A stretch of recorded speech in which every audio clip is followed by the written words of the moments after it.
Welcome to the Grace Period, where we get real about attorney mental health and well-being and pull back the veil on the high-stakes world of big law. I'm your host, Emily Logan Stedman, a commercial litigator, partner, and someone who believes there's always room for a little more grace, even in this high-stakes profession. Here, I share real stories from my own journey in big law and invite you behind the scenes, beyond the billable hour, to talk about what it means to stay human, even in a demanding field. Whether you're a lawyer, a legal professional, or someone trying to find your footing, this space is for you. Let's pull back the curtain, start the conversation, and find our grace period together. Disclaimer, the views and opinions shared on this podcast are mine alone and do not necessarily reflect those of my firm or any organization. This podcast is for informational and entertainment purposes only. It is not legal advice, and listening does not create an attorney-client relationship. Welcome to episode 50, the final episode of season 5 of the Grace Period. Today, I want to revisit something we've talked about before, but is worth repeating. It's something that seems simple and yet is also essential for your career as it evolves. And that is learning to say yes and no with intention. Now, 9 years into private practice, I'm still horrible at this. My knee jerk is to always say yes and never say no. And in the beginning, I said yes to almost everything. New assignments, volunteer roles, coffee meetings, projects, you name it. I was eager and ambitious and a little afraid to rub people the wrong way and set boundaries. I thought that saying yes was how you proved yourself. It was how you built relationships and how you opened doors.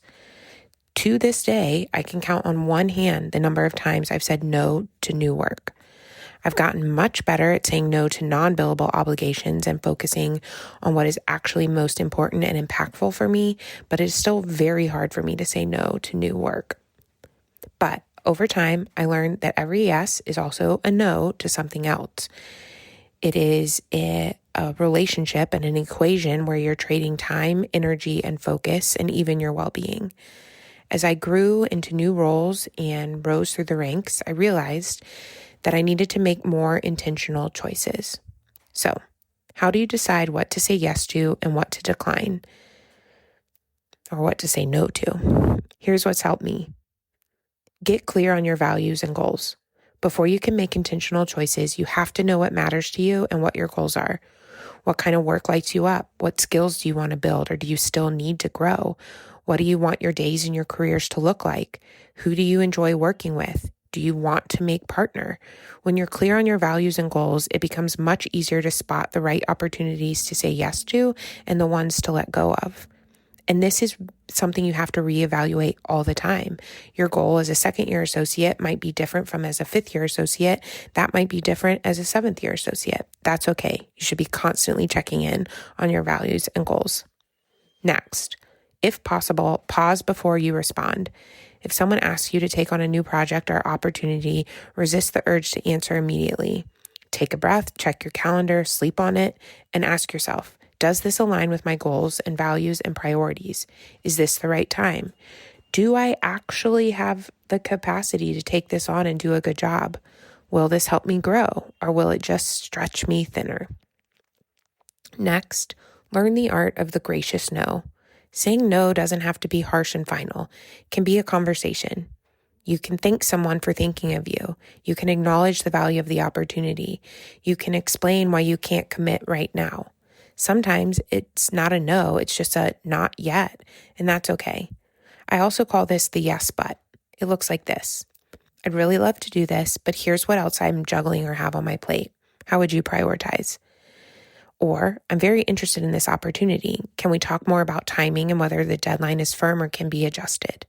Make it a conversation. Next, protect your yeses. When you do say yes, honor that commitment. Show up fully, do your best work, and let your yes mean something. And again, revisit your priorities regularly. As your career evolves, so will your interests and goals. Make time to reflect, recalibrate, and adjust what you say yes and no to. Growth means change, and that's a good thing.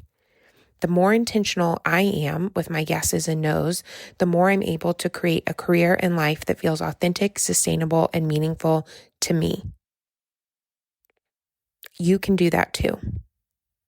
And, or maybe a but, ultimately, we must acknowledge Elder millennials like me and those senior to me, we are going to start hearing no much more from younger millennials and Gen Z than we ever felt like we could say no. We must accept this and try not to write people off for having better boundaries or different boundaries than we had when we were their age. But to the younger generations, younger millennials and forward and Gen Z, if you want to make partner, go in-house, or grow to the highest role you can, you too are going to have to say yes more than you'd like.